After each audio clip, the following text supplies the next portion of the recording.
Steve Helwagen, Bucknuts 24/7 Sports, joining us. Steve, what was your reaction to the Nick Bosa news today?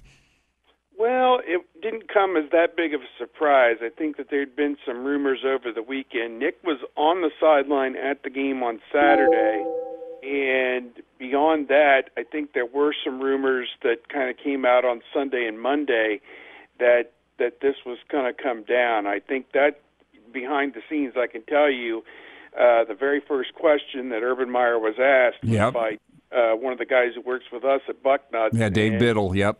Yeah, and it was because we had an inkling that this was where things were headed, but we weren't going to report that because we didn't have, that type of sourcing on it to where we could say, definitely that he was leaving. So I think that it had been kind of out there for a day or so, kind of on the QT, and I think that it finally came out today with the Dispatch report. And it is what it is. I honestly don't know what stage Nick is in terms of his rehab from this surgery.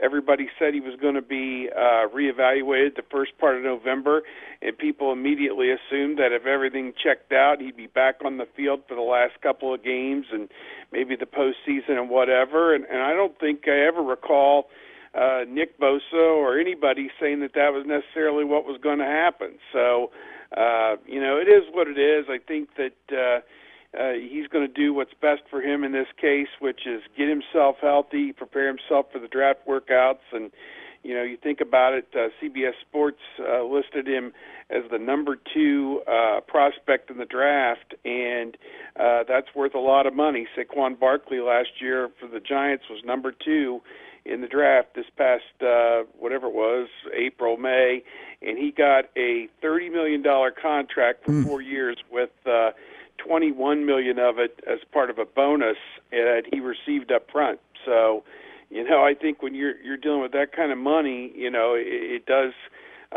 affect your opinion and your judgment. So I'm not surprised that he's not going to play again at Ohio State. I think that a lot of people were holding out hope that he'd be the trump card that would come in at the 11th hour and help put this team over the top to win a national championship. But they've played the last 4 games without him, and will go the rest of the way without him. Do you think that without a Nick Bosa, like I saw David Pollack of ESPN tweet out that the disappointing news about Nick Bosa and that he's unable to play, and he made the comment that I thought with Nick Bosa, Ohio State could win a national championship. I don't think that they can. Is in your mind, Steve, and we've watched him, is he that transformative of a player? Can he be the difference between Ohio State, winning a Big Ten, winning a national title, and not? Well, the Penn State game, they played without him, and Chase Young played like a superhuman and had 2 sacks and a couple passes batted down and 3 tackles for loss. If you're going to tell me that Chase Young is going to channel his Nick Bosa and play like that, then sure, they can do whatever they want to do. But guys, you watch the last 2 games, they couldn't get to the quarterback with the search party.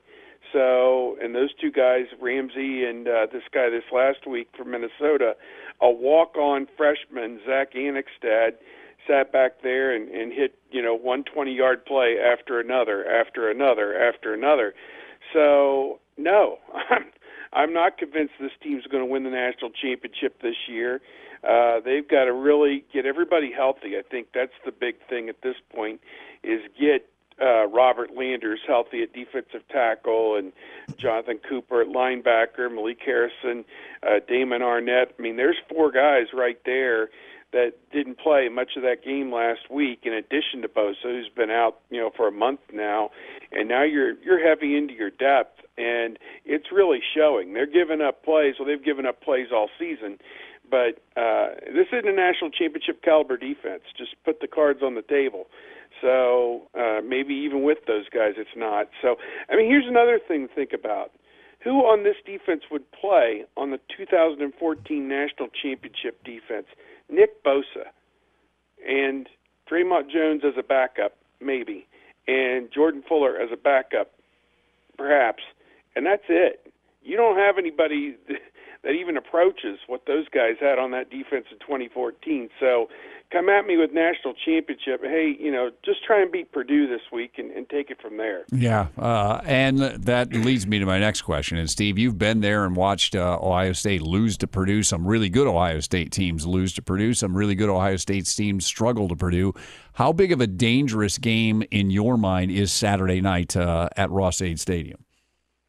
I think it could be dangerous. I think what you think about is Purdue is playing its best football of the season after having kind of a breakthrough last year. They'd really struggled in recent years and finally got to a bowl game last year with the new coach Brom and started out just miserable this year. Lost at home to Northwestern the first game, lost to Eastern Michigan, threw for over 500 yards and lost to Missouri. Yep. I mean, they're 0-3 to start the season, wondering what's going to happen. But then they upset Boston College, and so they've beaten a ranked team already this year. First ranked team they've beaten, I think, in 6 or 7 years, I believe, is what I read. So, it's a dangerous game, but this isn't like going into Iowa where there's 75,000 people. This is Purdue. There'll be about 55,000 people there. It is a night game. I see the parallel. I see how dangerous it could be.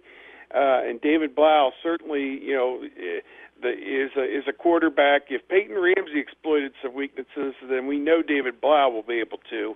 So same with McSorley. So, I think that the potential's out there for Purdue to be in this game to the end, but I can't see Purdue stopping Ohio State on the other side. Their pass defense is, I think, 110 in the country. So Haskins will probably throw for 350, 400 yards again, and I can't imagine Ohio State's going to lose under that scenario. Yeah, might be one of those 49-45 kind of football games, but it should be fun on Saturday night. Steve, thanks for taking a few minutes for us. Appreciate it very much. All right, guys, take care.